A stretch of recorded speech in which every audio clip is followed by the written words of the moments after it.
Yo, Mad Dog Killer, son. Yo, follow me on Twitter, Mad Dog Killer 077, and join the Facebook group, Mad Battle Reviews, for the latest and newest content.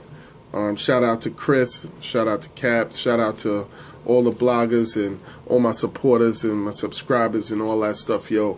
Mad shout out, man. Y'all been giving me a lot of good ideas with the formulation of Mad Dog Killer, son, the acronyms, the movement, all that stuff. Third Eye Movement, MDKS, Three Eyes, Intelligence, and Depth, Insightful. You know, there's just so much I could talk about. And now I really understand why, you know, a lot of artists give their, I don't want to say fans at this point because I don't have a huge fan base. But I mean, they just they give a lot of their fans, the people that are quote unquote stars, they give a lot of their fans a lot of credit for, you know, what they've maturated to. And I could sort of see it, you know, I could sort of see some of the changes, some of the things that I'm doing differently.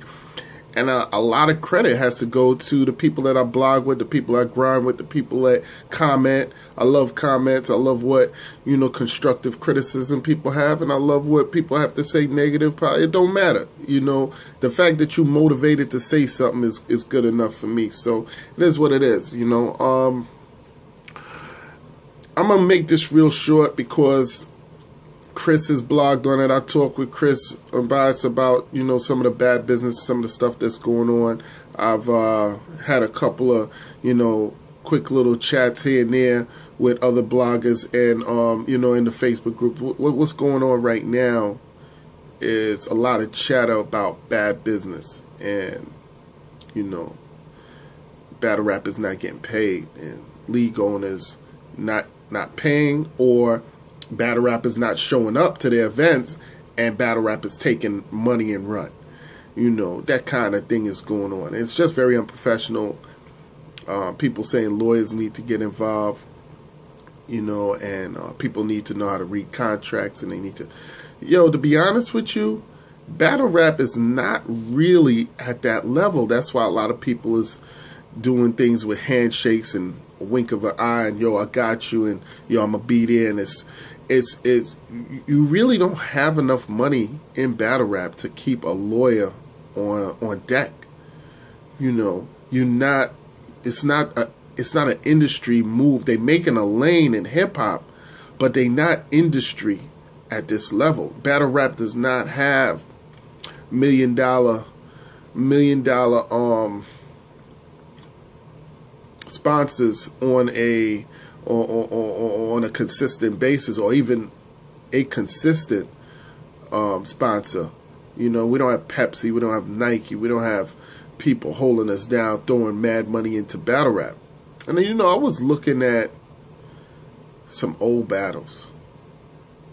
I just looked at Mook versus Mills. You know, I looked at that old battle and seeing people outside. I looked at Party Artie and I looked at Dutch and Khan. You know, Party Artie versus Mook, and I looked at some, you know, just older battle rap when money wasn't really the number one motivator. You know what the number one motivator was back then? I know a lot of y'all know what it was. The number one motivator back then, when Mook was battling with a do-rag or without a cap, and there wasn't really a whole bunch of people behind him. It was just, the number one motivator back then was your name, was how you was going to be remembered, your clout, your juice. Who remembers that movie Juice? I love that movie with Pac. I watch it at least once a year. I must have seen it like 9-10 times. It was your legacy. It had all to do with, yo, I'm better than you, and I'm gonna prove it. I could spit better than you. You know, there's some battle rappers today that's still trying to reinvent battle rap, or not reinvent, but still trying to keep some of the old elements. I just seen DNA and this dude, another Dots, DOTZ dude. I think it was Don't Flop. Shout out to Don't Flop. Some of these other leagues, not the URL, and I support URL to the fullest, but I gotta give these other leagues they props. Don't Flop, r.b.e, and ARP. Special shout out to you, my dude, man. I got a lot of love for you, man. We kicked it. I can't say it enough times, and you know, I know that you have a very strong personality, and your personality probably resonate well on television. So shout out to you for getting that television deal. I'm eager to see how that works, and you know, I have no problem breaking bread at an event that you throw. I just got to make the time to get down there. Anyway, shout out to Don't Flop for having a battle with a top tier dude in DNA, taking that risk. Don't Flop has over 100,000 subscribers, and DNA is well respected out there. And Don't Flop with I think it's England or London or whatever. But I mean, a real freestyle battle. It was sort of structured, 2 bars. You say 2 bars, and then the other person goes off of those 2 bars you just said, and they rebuttal it. So it's a real freestyle battle. It's not written, you could tell. And it was decent. It was good. It wasn't like nothing crazy, but it was good. There was some bars DNA dropped. You say, you know what, DNA, you got to give him props. He goes in other leagues, other areas. He's not afraid to freestyle, and he's a very dope freestyle battler. It's just DNA sometimes does things that, you know, it's just hard to digest, you know, for me. But he was good in this thing, and respect to him for taking that old school approach to this battle. Or Don't Flop for setting up. You know, you got to think a league owner spends so much money. You want to have the person at their best. You want to spend, and to set up something like this, a freestyle battle where you really don't know how it's going to be received, is an incredible risk by a league. And shout out to Don't Flop for taking that risk. I wonder if 2015 we're going to see something like this again, where a league will take a risk on a well-known battle rapper or two and let them just freestyle each other to death, you know, in a battle. See how the crowd receives it. You know, you can't be booing dudes too heavy when they really freestyling. Getting back to the bad business and the things that I was talking about. So the reason why I was bringing up the, sorry I jump around, but that's what I do. The reason why I bring up the old school flow and the old school feel is because there wasn't a whole lot of bit. Money was probably 3rd, 4th, 5th on people's minds. You know, they wasn't really getting a whole lot. It might have been you battle 2 or 3 times that day and you win the purse of $200 or $300. And if you didn't win, you didn't get nothing. You got nada. You know, but your name was out there. You was on camera. You know, you might have been on a DVD with Smack, or you might have, you know, just starting out this grind time stuff. You know, so it wasn't all about the money. And I think you got better battles because people was more concerned about their reputation, as opposed to, oh, I don't care, I'm getting 10,000. I don't care, I'm getting 30,000. I won already. The attitude is, I'm getting 30,000. I already won already. It don't matter if I win or lose. Now, it's almost like how the NBA is, where people are getting paid so much millions of dollars before they win anything, before they even step in the NBA. As a rookie, they're getting so much millions of dollars that it never even matters if they make the All-Star team or if they win a championship. I mean, all that other stuff is gravy, whereas 20, 30 years ago, that was what was sought after. Getting that ring, making the All-NBA defense, All-NBA, making the All-Star team, having that camaraderie, that respect with your peers. And then when you won that stuff, then when you won a championship, then you got the endorsements, then you got the commercials, then you got the contract. But it's reversed in the NBA, and it's getting reversed in battle rap now, where people don't care about their name. And you know, I had a quick, you know, me and Arsenal was chopping it real quick on Twitter, And I found out, that there was some bad business evidently that was out there between that trap house. I don't want to say trap house. It was Denied Stone event / trap house, and him and Big K, the battle with him and Big K. So they really didn't want to battle. They had other battles lined up, and they wanted to cancel it and maybe do it another time. And evidently some lawyer threats got involved, so they just did whatever. But you see, you're getting battles like that now. Battles that people don't want to do. They have other business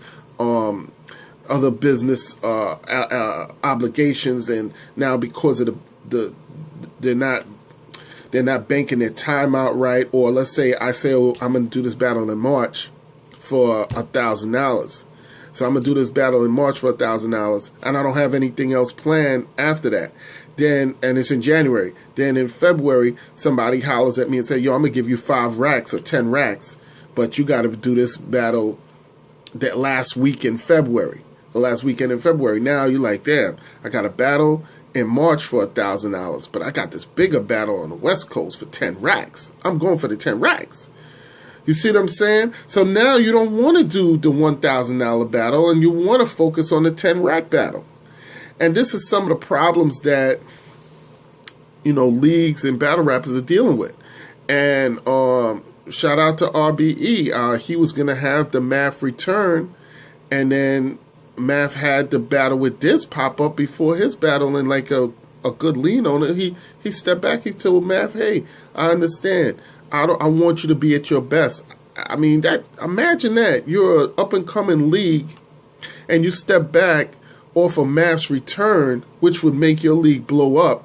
I don't care what nobody say. Math's return would make your league blow up, and he goes to King of the Dot, which is like the second biggest battle rap league, to Battle Disaster, and then there's a fight, and it's all over the internet, and it's a huge thing. Not that r.b.e. was looking for a fight, but the Math return was going to be huge anyway.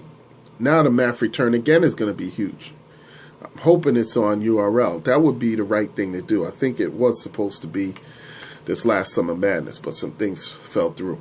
I would like to see Math T-Top.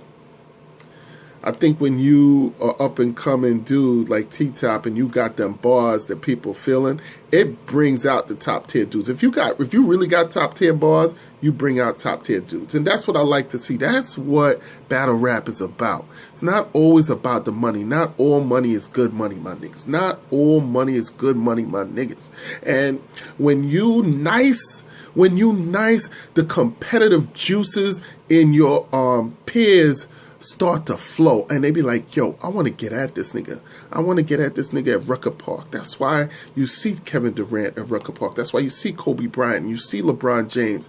You see these people. You see Allen Iverson. You see Marbury at the Ruckers. Why? Because their competitive juices is seeking out the top talent, and they want to see, hey, I know I'm in the NBA, but I want to see what the streets got for me, my nigga. I want to see what the streets got, because I've been hearing things, and it ain't always about the money. So now I'm going to delve real quick into this bad business side, and I got news flash for y'all. I don't think it's bad business. All of this shit that's going on with league owners and this Teddy Grizzly not paying, and the people saying the shit on the Twitter, what's going on, and battle rappers not showing up to battles, it's not bad business. You know what it is? It's people that's not used to doing business, period. That's really what it is. You got league owners that's not used to doing business at all, don't know how to market their league and their system properly to battle rappers. You got battle rappers that don't know how to say no to certain money, how to say no, I'm not going to perform until you pay me all my bread, dog. You could give me the deposit, but I'm not going to perform until you give me all my bread, right? I'm not chasing you to an ATM machine. I'm not threatening you on the internet. I'm just not going to perform unless you pay me. Feel me? And but some people are so thirsty they want to perform, or some people is just like, oh well, I don't want to let my fans down. Oh, well, I want to get my name out there still. It's a big platform, blah, blah, blah. A lot of different motivating reasons why people still perform without getting their total bread. Now, you could also go off of the track record of the league. So right now, Lush One's name has no value to me. Right now, that battle in Boston is looking real fugazi because it got Lush One's name tatted to it. It has a lot of great potential battles, but Lush One's name to me, I was going to go to the Boston thing. As a fan, can't get my money right now. As a blogger, can't get my money right now. Really? Anything URL throw, I'm rocking with them. I've been wanting to see Wavy, battle. He didn't, the thing happened with his last battle. He didn't get to perform, but for the most part, and I talked to Beasley at the event, and you know what? He told me straight up what the deal was with that, and I respect the way URL do their business, and they still paid Wavy. Wavy didn't even perform at the Summer Madness against I forgot who he was supposed to go up against. He didn't even perform, but they still paid him. You don't hear Wavy saying nothing bad about URL. Why? Because they still paid him. It's respect to URL. That's good business. But they've been in the game for a while. They got professional dudes with them, and they doing what they do. And they teaching these battlers how to be professional. And right now, you cannot live off of battle rap. There's maybe 1 or 2 dudes in battle rap. There's 100 niggas in battle rap. There's 1,000. 1,000 dudes battle rapping right now. 1,000, maybe more. And there's only like 1 or 2 dudes that could honestly say battle rap pays every bill for them from January to December. So what the rest of y'all, what the rest of the other niggas doing? You can't be chasing battles down and chasing down league owners for bread, dog. You gotta have a regular 9 to 5. You gotta be able to do what you do regardless. This should be extra cheddar for the 98% of y'all. It should be like, I make like, let's say I make, I don't know, give me a number, $4,000 a month. Is that too much? I make more than that, but let's just say you make, $2,500 a month. $2,500 a month. And then in March you have a battle, you get $1,000. That's just $1,000 extra to what you normally make. Let's say you in June you get 2 racks, or you get $500. It's just extra money. Nobody can live off of $1,000 in March and $500 in June and then $2,000 in September, unless you battling every week, and then you're going to oversaturate yourself, and then your product is not going to be what the people want to hear. So I'll just close with this. This is a normal growth stage in hip-hop. You heard Jay-Z said, I'm doing this for what the industry did to the Cold Crush. What did he mean?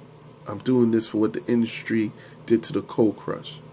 He means that early in the days, rappers was getting raped by the industry. Why? Because they was brand new, and the industry was the industry. And music industry been doing themselves, so they know how to do business, my niggas. They know how to do business. They know how to get the most bread for the least amount of energy. So Jay-Z coming 30 years later into the game, a lot has evolved. The rap game, the rappers have caught up with the industry and has surpassed them. Way surpassed the industry. Now it's gotten to the point where mainstream rappers today don't even need the industry. 30 years ago, industry was here. Every rapper needed an industry deal. There was no such thing as independent. You might have had one person that said, yo, I'm independent, and it didn't mean anything. Everybody wanted a deal. Everybody wanted a deal. And you were so happy. You didn't even come out. You'd be like, yo, I got a deal. I got a deal. And whatever they gave you, you didn't even know was a bad deal. You didn't even know it was a gold chain, what they call a gold chain and a whip. That's it. That's all you got was a gold chain and a whip, and people was happy. Imagine today if a league for a battle rap said, yo, I'm going to give you a gold chain and a whip, and you signed for 3 years. How you feel about that? And that's what they was doing to these dudes. That's why Jay-Z said, "I'm doing this for the Cold Crush."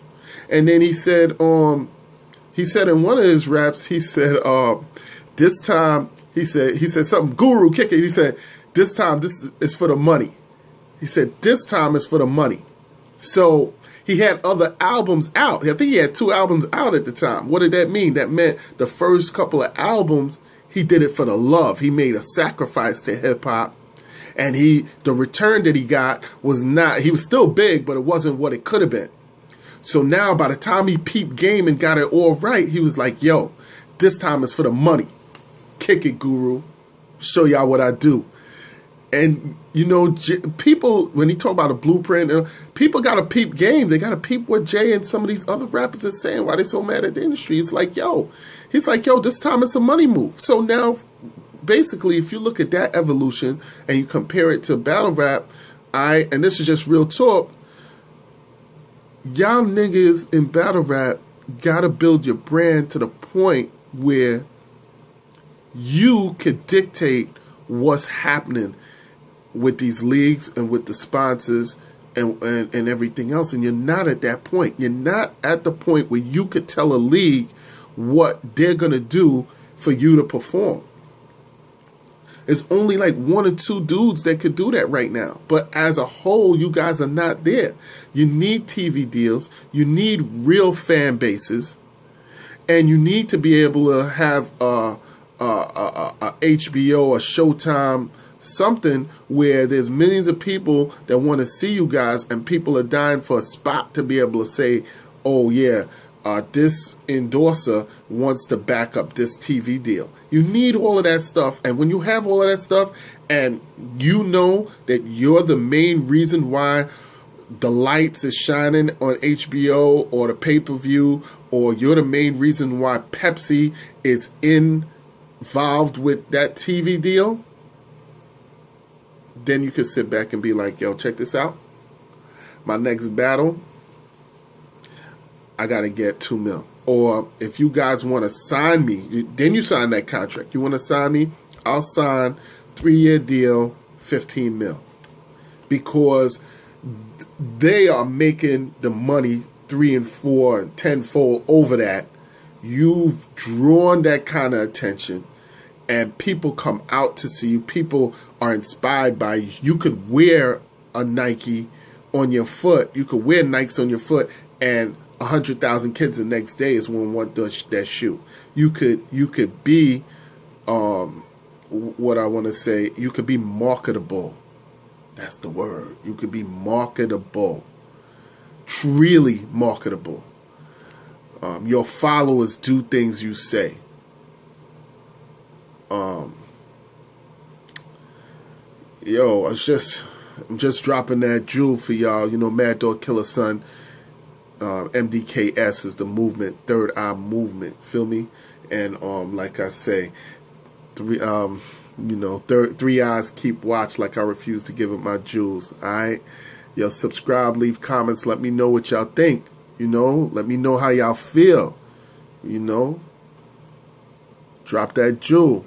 Let's go. Be the one emulating the light. You know, let that light come from you. Don't be like the moon. Let that shit shine off you. You know, that's still good too, but be the one that the light comes from. Feel me? Mad Dog Killer Son. That's what the sun is for. You shine like one, my niggas. Holla.